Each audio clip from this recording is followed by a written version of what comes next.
What's up, everybody? On today's show, more of our great interviews from Super Bowl Radio Rows. We sit down with former Arkansas Razorback and Super Bowl champion Deatrich Wise. Locked on SEC starts right now.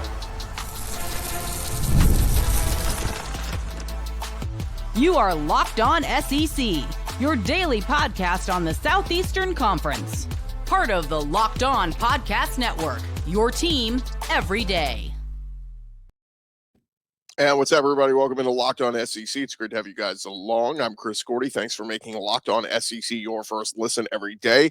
Shout out to Everydayers. We're free and available wherever you get your podcasts and on YouTube, part of the Locked On Podcast Network, covering your team every day. And today's episode is brought to you by FanDuel. Right now, new FanDuel customers can get $150 in bonus bets if your first $5 bet wins. All right, we got a good show today. We've been bringing you some interviews.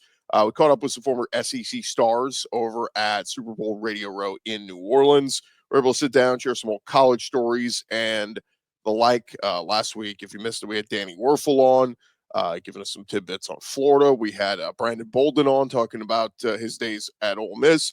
And today we'll be joined by Deatrich Wise from the Arkansas Razorbacks, who shares some memories of playing in Fayetteville, as well as some Tom Brady stories, as he was a Super Bowl champion, playing with the New England Patriots, and still a New England Patriot today. But before that, let's get to some SEC tidbits, some news going on around the league, and let's dive into it. Let's go around the conference. Boots out to the right. Takes the handoff. Throws in. What a catch! Around the conference. And first off, the SEC announced financial details for the 2023-2024 fiscal year. The league announced a total revenue of $808.4 million for the previous fiscal year. That ended on August 31st, 2024. Now, SEC's 14 full participation members, excludes Texas and Oklahoma, they earned an average distribution of $52.5 million apiece. That figure does not include bowl revenue that was retained by schools for their bowl expenses. Now, that number is slightly up from the average distribution a year prior, which was $51.3 million. So every SEC school revenue went up over $1 million. Greg Sankey put out a statement. He says the entire college athletics enterprise works through significant change. SEC universities are uniquely positioned to provide new financial benefits for student athletes while continuing to deliver transformative, life-changing college experiences. And he went on to say, beyond providing an exceptional debt-free education, this experience includes world-class support and coaching training, academic counseling, medical care, mental health support, nutrition, life skills development, and post-eligibility healthcare coverage for SEC student athletes. Now, Texas and Oklahoma did receive lesser payments because, remember, they joined the conference July 1st, 2024. Longhorns and Sooners each received $27.5 million from the league office. So they both got half of what every other SEC school got. But the SEC's revenue distributions are expected to increase significantly in 2025 and beyond. This fiscal year did not include payments received from the league's new media rights deal, which was that billion-dollar deal with Disney and ABC for the broadcast rights. That started with the 2024 college football season. So we'll see that reflected next year. But shout out to the SEC. Everybody doing very well, making a lot of money. And players about to start making some money too. So other news around the SEC. Alabama, a couple days ago, officially announced the hiring of Ryan Grubb as their new offensive coordinator. Grubb's return to Kalen DeBoer's staff, of course, first broke a week ago, and a lot of Alabama fans very excited about it. Former Bama head coach Nick Saban, of course, tried to lure Grubb to Tuscaloosa prior to 2023, but he opted to remain at Washington. They went on to play in the national championship game. Kalen DeBoer took over for Saban. Grubb was, once again, a target for OC, was technically coming, and then decided to take a job with the Seattle Seahawks and remain in Washington. But they're getting back together. And Kalen DeBoer put in a release from the school saying, Ryan Grubb has been someone I've trusted for a long time. Adding him to our staff only improves the quality of coaches we have here at Alabama.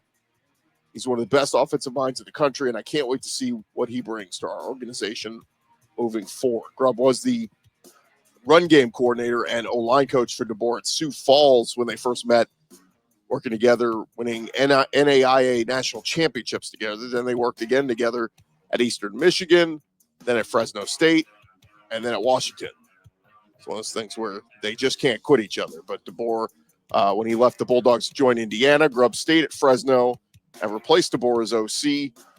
But when DeBoer returned to Fresno as the head coach in 2020, Grubb stayed on as DeBoer's coordinator and quarterbacks coach and then followed him to Washington. DeBoer has often said he and Ryan Grubb have a give-and-take relationship when it comes to the offensive side of the football. So you got to think that we are going to see a much improved offense with Grubb coming to Tuscaloosa. Of course, they got the most out of Michael Penix at Washington, and so we'll see. Now, who will be the quarterback? Grubb was the primary recruiter for Washington when they landed quarterback Austin Mack. Remember, Mack transferred from Washington over to Alabama. Of course, now you got Ty Simpson, who's been hanging around, and you got Keelan Russell, the stud recruit coming in. So Alabama going to have a nice quarterback battle on their hands throughout this spring. But Bama is also reportedly expected to keep Nick Sheridan and Jamarcus Shepard on staff. Sheridan led the Alabama offense last year that finished 22nd in the nation in scoring offense, 47th in rushing offense. So Sheridan, not going to be OC, but sounds like he'll stay on in another role.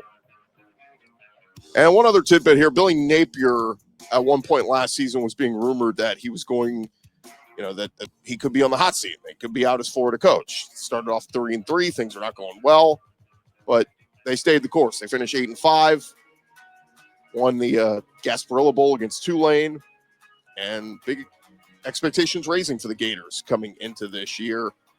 And one of the things that will not change, reportedly, Billy Napier still going to call the offensive plays. Napier said Wednesday, "It's what got me here. It is the way. It's how I became the head coach. It's what's helped us make progress and win in the past. I am confident it will help us do that in the future." So Napier and the offense need to improve, and they should, with DJ Lagway taking over as the full-time starter now. But in his first season, the Gators averaged 29.5 points per game. That ranked 58th nationally. And then this past year averaged 28.4 points per game. That was 59th nationally. I'm sorry, that was 2023. And then last year was 28 points. So right around 28, 29 points per game. But that's, ranked in the 50s and 60s. You want to be higher than that. And frankly, with DJ Lagway at the helm, you should be much better than that. And, should be at least a top 50 offense. It's not a top 40 offense.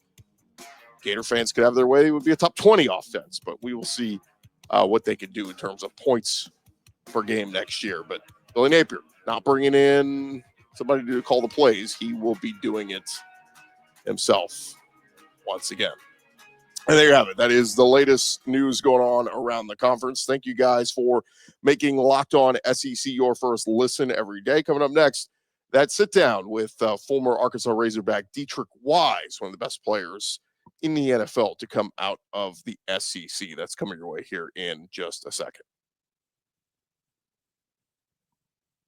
Well, first, I want to remind you guys, today's episode is presented to you by our friends over at FanDuel. And look, when the game tips off, the NBA action is just getting started, and there's no better place to get it on the fun than at FanDuel, America's #1 sports book. With FanDuel, you can place live bets throughout the game. So even if you miss the opening tip-off or want to bet on a fourth quarter comeback, you can stay in the action. And if you're looking for a bigger payout, you can even combine your live bets into a same-game parlay. Right now, new FanDuel customers can get $150 in bonus bets if your first $5 bet wins. All you got to do is visit FanDuel.com to join today. And, of course, they got all the college hoops games up there as well, all the SEC games. So if you want to get on some of these SEC hoops games that have been so fun and competitive to watch all year long, you just need to do it in one place, and that is at FanDuel.com for your shot at $150 in bonus bets. Make every moment more. Just visit FanDuel. They are the official sports betting partner of the NBA.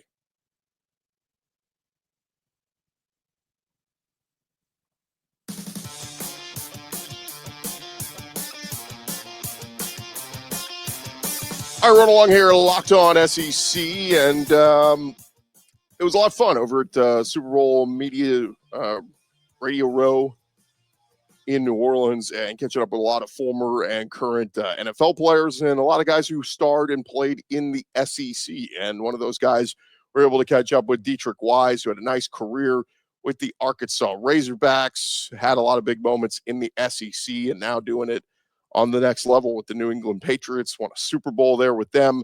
And so we're able to sit down with Deatrich Wise and share some memories with him. So without further ado, our interview with Deatrich Wise.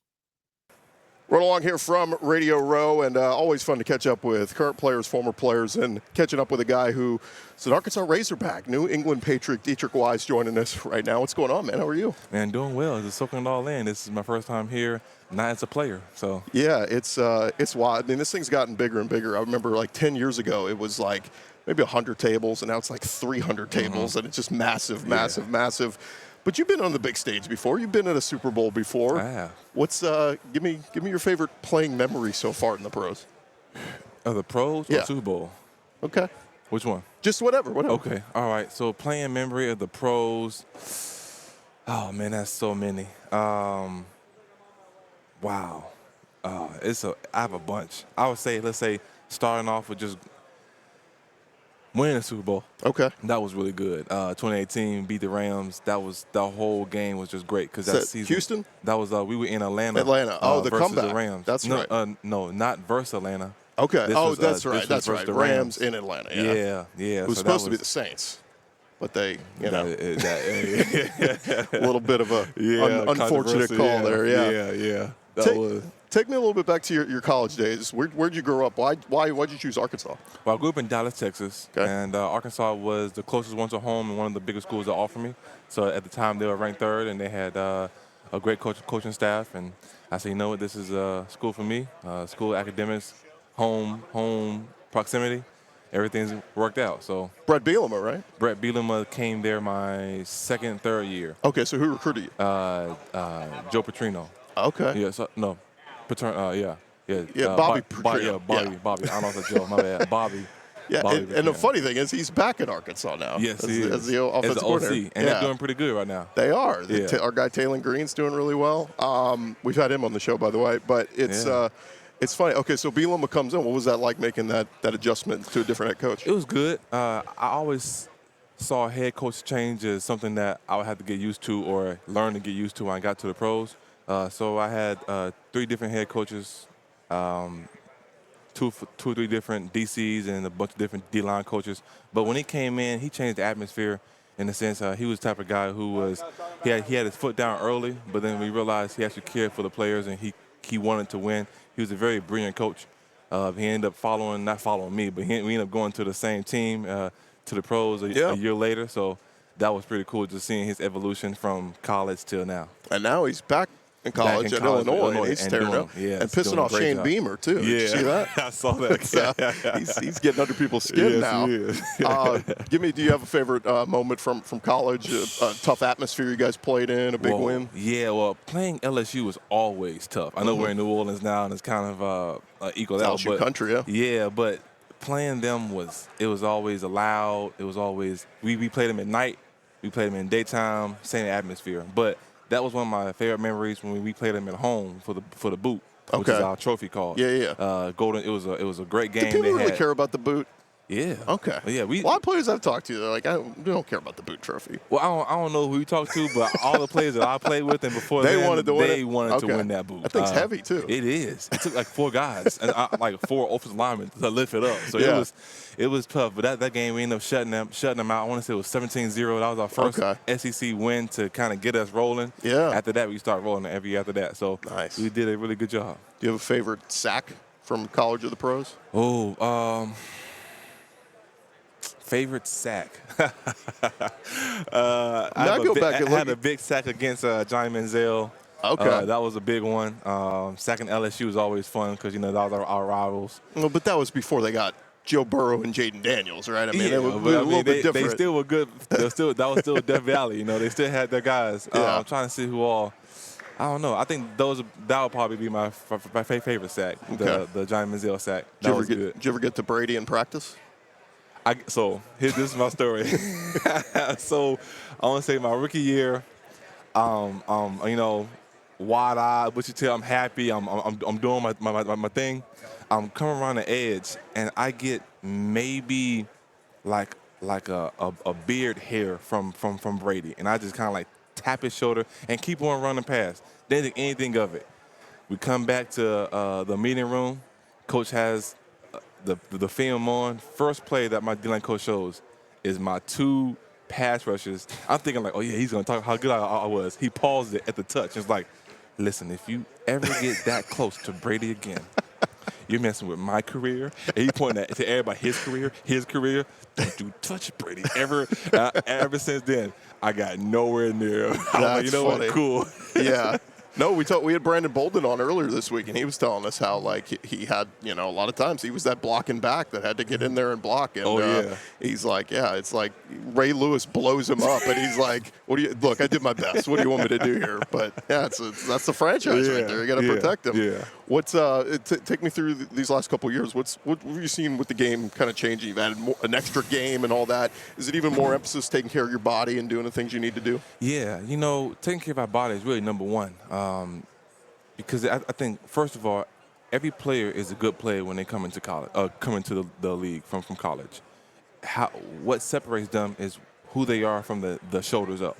That's kind of what separates them. And then after that, your longevity works on is how you are from the head down. So your mental health, your physical health, like all that, like how you take care of your body, how are you eating, how you hydrating, what are you doing to prolong the body. So I'm seeing now, I was around guys like Devin McCourty, Tom Brady, Grunk Edelman, Lawrence Guy, Matthew Slater, guys like that were guys who it was a religious thing. Every day they'll do certain things to take care of their body. And I kind of followed those guys and kind of seeing it pay off now. Yeah, it's crazy, too, that the Patriots have had their affinity. Maybe it was a Belichick thing, but he had his affinity for taking SEC guys. It felt like every year they were drafted somebody from, Dante Hightower ended up becoming a big stud on that defense, but it was like always SEC. Like I said, Brandon Bolden was here with us. Yeah, Georgia had David Andrews was there. Yeah, and you can even go back to Kevin Falk, and they've had so many different guys throughout the years. Yeah, Gerard Mayo, Tennessee.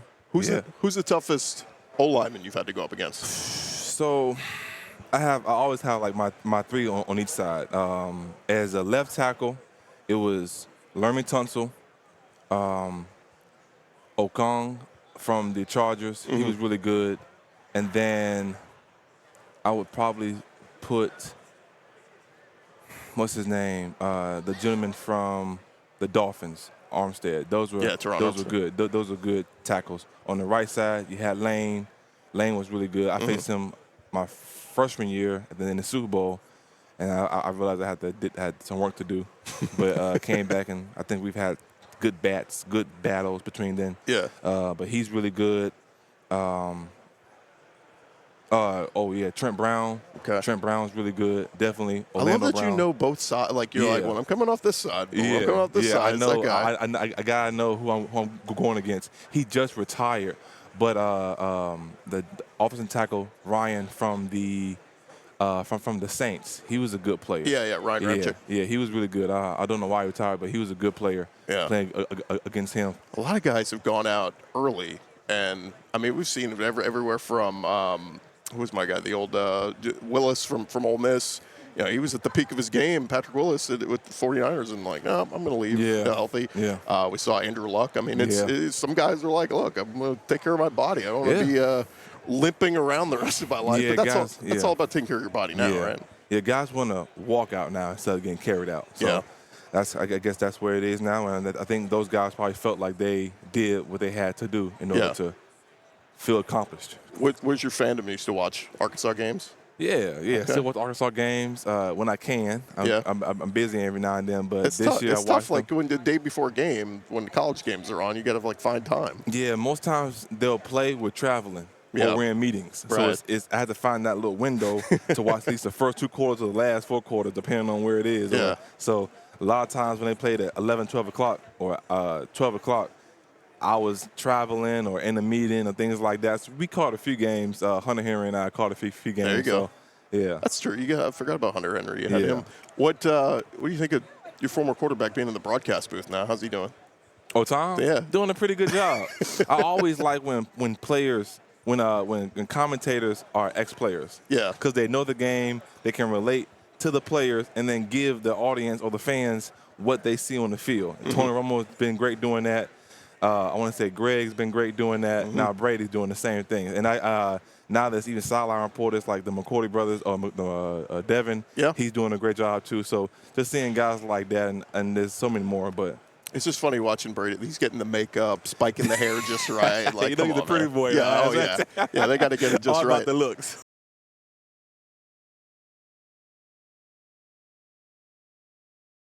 What do you make of your old coach going to college? Bill Belichick, North Carolina head coach. That is interesting. That was very interesting. I didn't know what to expect there. I saw him on the Pat McAfee show after he got the job in like UNC, and I know that was his old stomping grounds. I think his dad coach played there, one or two, and it's going to be very interesting. College is almost like a semi-pro in a sense to where the NIL is set up and it's treated almost the same. So he kind of knows that game. And, I mean, I've seen a few guys go from NFL back to college, and I'm wishing him the best. Yeah. I think he'll do it. I don't know how the kids will, like, you know, it's different age groups, so like it'll be a little gap in the communication. Well, it feels like you got to ramp up like the yelling and the discipline, right? Because in the pros, everybody's a pro. They kind of go about their business. Yeah. You go back to college, you kind of do need what to get you on want to do. Yeah. I think he'll enjoy that part. Definitely, if he has the reins to yell at somebody. Okay, so let's say you got a friend with a son who's getting recruited at a high level. You gonna tell him to go to Arkansas or go to North Carolina? Well, I'll let him go wherever he feels he can go. I would love him to go to the alma mater, but at the same time, if the NSC in North Carolina is where he wants to go to, then that's it. But it all depends on what they have, who they have, and how their success has been. You know. Yeah. Yeah. If coach is still coaching that long, another 18 years, I'll say power to him. I don't think he will be around that long. We'll see. Not in the coaching world for sure. It's funny looking at this landscape of college. If Deatrich Wise was playing college now, I mean, how many NIL deals would you have? That's a good question. I don't know, man. That NIL world is so amazing to see from this side. Yeah. What kind of car did you drive in college? Oh, I had a Honda Pilot. Okay. I had an 06 Honda Pilot, Honda Pilot. If you were playing now, it would put you in a Lambo. Nah, I would probably just get like Expedition or something, you know. That's the thing. Carson Beck at Georgia, he had a Lamborghini. Like, why do you need a Lamborghini? You're in college. Yeah. You're driving from the dorm to the stadium. I walked more than I drove, so it's. Well, that's the thing. A lot of guys like the scooters and stuff were way more popular. Now, I'll probably do an ATV. I'll probably have one of those on campus. Yeah, or do a golf cart, souped up golf cart. Yeah, with a fan and some music. I'll probably do that. Yes. You know, that'd now be you're fun. talking. That's the way to go. Exactly. Deatrich Wise, what's your thoughts on the game this weekend? It's going to be a good game. Really, it all comes down to if the Chiefs defensive line can stop Saquon Barkley. Yeah. That's it. Like, if they can stop the run, I don't know what their ranking are. I probably should do my research, whatever it is, but if the Chiefs defense can stop the run, then they have a chance in the game. Yeah. If Saquon just can do whatever he wants to do, that opens the Eagles' offense up tremendously. Since now you have all the weapons on offense, everybody doing their thing. We all know that the Chiefs' offense can do their stuff, but if the Eagles do it, not exactly the same, but if they can put up 40 points in the game, then they have a good chance of winning the game. It's those big, long runs that Barkley breaks out. Like, he's going to get his, but if you look up in, like, 22 carries, 88 yards, okay, fine. But if you had a long of 64, like, that's where it's like, it's those long runs that he breaks off. It's really that and also the clock management. Because you know that Mahomes is going to be able to score fast. He can score fast and get the ball down the field and get the ball to his guys. So if he's able to do that, then the Eagles will have to be able to run the ball and do a lot of clock management. I don't know if we would see the 2018 Super Bowl where it's a low-scoring game. Yeah. But I believe that's probably what they're going to have to do, keep the ball about 30 minutes, 25 to 30 minutes a game, so during the game. That's my take. You ever get after Mahomes? Yeah, I got him. You got him once? Yeah. Well, that should be your best sack, you should say. Oh, well, you asked me in college. I was saying pros, too. I guess, I sacked Not to, I don't like to my own horn. Yes, I'm not the type of guy. do it. Come on. First, I guess I sacked him. Mahomes, sacked Lamar, sacked Drew Brees. Look at this. Drew Brees was standing right over there a minute ago. He was. You could have gotten another one. Should have got another one on him. Yeah, come on. That was a fun sack against him. It was a fun sacking Lamar. Because he's very shifty. Yeah. So when you get him down, you get him down. That's definitely one to brag about. Yeah. So that's like, you can't catch him. The one person you can't catch, not can't, but it's hard. He's so agile and small, no disrespect. But Kyler Murray. Yeah. When I stand up and just put my arm out, I'm at his shoulder already. I'm at his shoulder and chest. Like I have to reach down. Like his head and my hand go like the same thing. So like you gotta get real low, tackle him correctly. Because if you grab the helmet or that's the flag, I mean, it's I literally just grabbed that one time and he ducked and I'm like I gotta reach lower. I said I can't grab your waist. You're too low. I gotta grab something. I gotta grab it. That's too funny. But it was pretty fun. Is Lamar the fastest guy you've ever played against? Fastest. He laughs while he runs. I don't know if he does it anymore, but when I played him 2019? Yeah. He was laughing while he was running. I said, this guy is enjoying life too well right now. I said, man, but that's crazy. He's fast. Murray's fast. A lot of fast. Nowadays, a lot of fast quarterbacks. What's your face? He's not fast. Patrick's not fast. Patrick's more agile. He's slippery. He'll step up, spin around, spin out. Josh Allen's pretty fast. Yes. He has those long strides, so he don't look fast. Right. But running against him, you're like, okay, he actually gained some ground. And then Mahomes he'll throw it sidearm and he'll be perpendicular. He'll be parallel to the ground in air, flying 10 yards, going to the sideline, and throw a 60-yard pass. You're saying like, where was how do you defend? You go back and watch the film. You're like, what do we do here differently? Like, how do we fix that? I contained him, coach. He was inside the pocket, but he was parallel. I didn't know about it. Touch his head out wild. What's going on? I'm confused. It is wild. Do you think they get some calls? That's been the big topic here in recent weeks. I always say that stars get calls. Yeah, Brady got the benefit of the doubt. Yeah, this is what I say though. I always think. Flags are always the opinion of the refs. Yeah. Right? So, like, whether the ref sees it as a flag or not, you have to go by that. Yeah. Some guys let things slide. Other ones are very ticky-tack. Exactly. Some people just let the game being played, because it's football at the end of the day. Yeah. Other guys are very like, no, there's the rules, I'm going to stick to it. And they have everywhere in between. So that's kind of where that lies. And sometimes people don't like it. Yeah. Other people like if it's with you, you're like, yeah, we like it. And once it's against you, you're like, oh, I don't like that one. Right. So it's all opinion based. All right, last thing for Deatrich Wise. Sam Pittman, you like him? Sam, yeah. Okay. Yeah, great coach. Yeah. Yeah. I'm hoping they can get over the hump, man. It's like I believe so. They were at least they looked impressive in the bowl win. Yeah. So yeah. See if they can do it. Yeah. Deatrich, thanks so much for the time. I really appreciate it.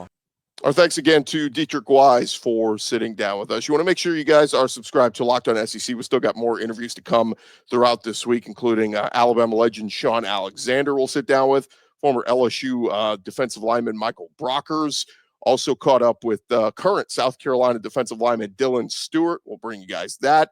Former Vanderbilt defensive player Stephen Weatherly with some interesting thoughts on Vanderbilt and what to expect in 2025.